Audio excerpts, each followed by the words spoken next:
Dalawang insidente ng carnapping ang nabisto sa Rizal Province. Nahuli kamang isang lalaki sa Rodriguez na tumangay sa sidecar ng kanyang kapitbahay.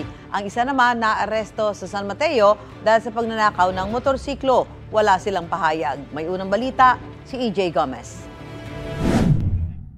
Arestado ang isang lalaki sa Rodriguez, Rizal matapos magnakaw umano ng sidecar na pag-aari ng kanyang kapitbahay.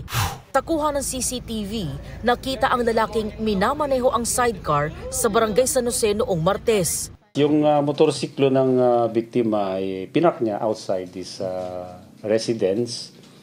Then nung paglabas niya, nakita niya na nawawalan na yung motorsiklo. Na-identify yung suspect based on the report of the victim through CCTV. Okay.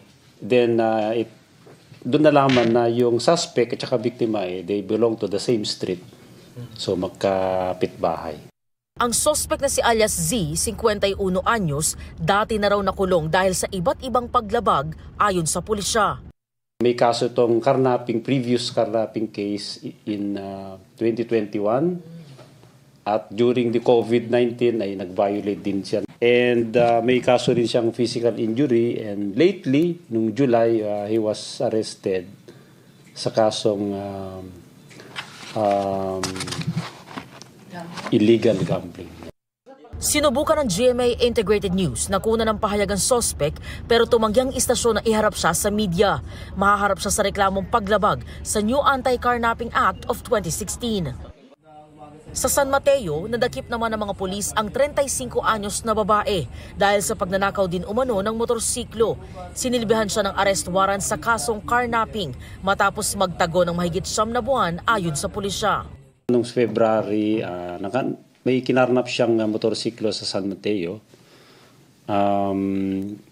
Ito'y two-wheel motorcycle.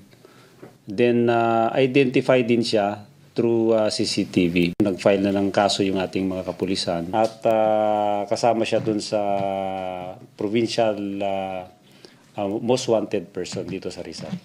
Walang pahayag ang akusado na kasalukuyang nakadetain sa San Mateo Municipal Police Station.